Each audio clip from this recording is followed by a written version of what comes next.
Olá, bem-vindos ao Imobiliarismos. Essa é a primeira parte de uma resenha sobre um livro que eu considero essencial para quem atua no direito imobiliário no Brasil. E eu estou falando do Mistério do Capital, do economista peruano Hernando de Soto. Eu vou colocando alguns dados extra para quem quiser ir acompanhando nos slides aqui ao lado.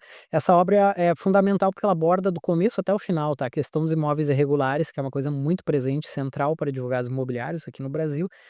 E, na minha opinião, o ponto mais interessante do livro para a advocacia imobiliária é a defesa que esse autor faz da regularização como um fator que é essencial para o fortalecimento da economia, né, de um país, de uma região. Então, aqui eu não vou enfatizar as questões de teoria econômica que o De Soto aborda, tipo, a tentativa que ele faz que ele faz, né, de definir uma tentativa de definir o conceito de capital. Isso fica para quem quiser filosofar, não é o que eu faço aqui. O objetivo é mais olhar para essa obra com olhos de advogado imobiliarista. E por isso eu adianto que nos 7 capítulos que o livro tem, o que eu considero mais útil do ponto de vista prático e que pode ser transposto para a experiência sem muito debate, são 2 ideias, tá.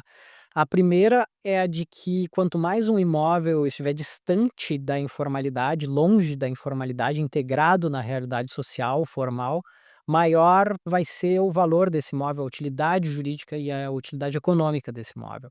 Então, nesse sentido, o imóvel regularizado, além dele poder ser um lar, uma sede, ele pode também gerar crédito, ele pode garantir negócios, ele pode estimular o desenvolvimento urbano, entre várias outras coisas.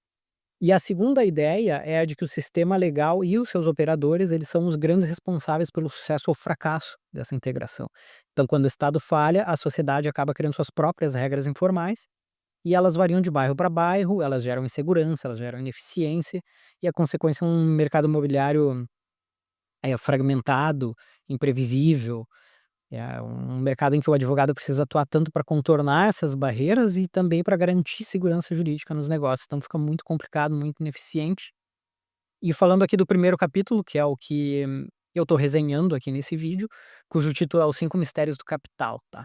Nele, o autor vai elaborar um panorama geral, bem exemplificativo. Ele vai usar os termos que hoje já não são mais tão comuns, primeiro mundo e terceiro mundo, para se referir a economias mais e menos desenvolvidas, e ele vai enfatizar também que nos países de terceiro mundo a economia informal é bastante ampla e também bastante rica, tá, cheia de atividades econômicas, inclusive no ramo imobiliário.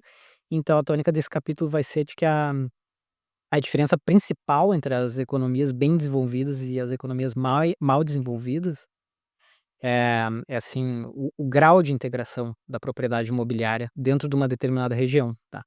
No sentido de que a formalização dessa propriedade, ela termina permitindo que ela seja estendida para além dos tijolos, para além da terra. Ela vai dar origem a um mercado ativo de títulos, de garantias, outras representações de valor que surgem com a economia formal, que ele vai chamando de capital. Ele vai dizendo que isso é o capital durante a obra. Então, nesse primeiro capítulo, o que vai acontecer é que ele vai funcionar como um roteiro, tá, para o andamento do livro. Nesse roteiro ele vai explicar quais tópicos ele vai abordar.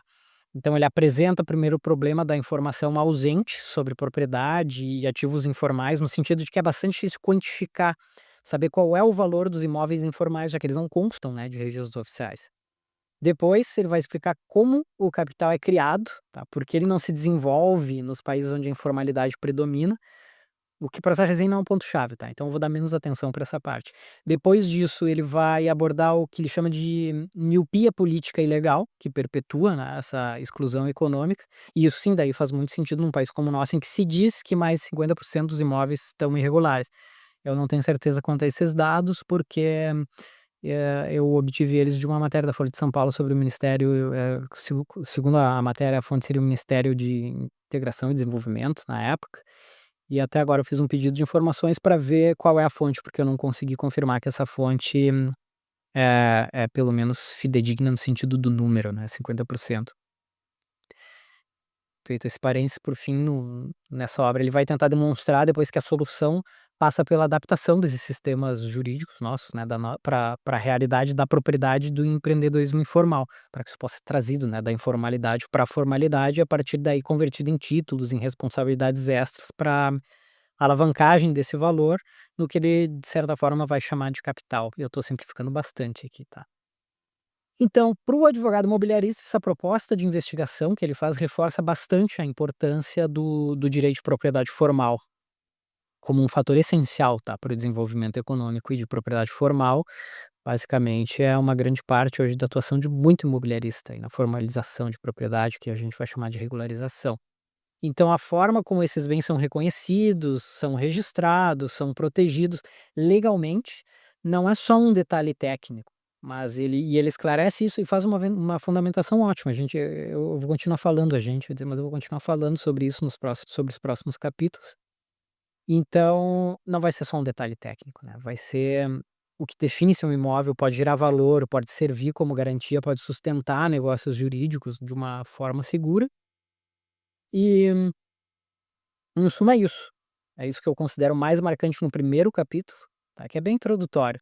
É a introdução do livro, né, ele já começa pelo primeiro capítulo. Então no próximo vídeo eu abordo o segundo capítulo, que se chama O Mistério da Informação Perdida, e ali a gente continua desenvolvendo essa resenha.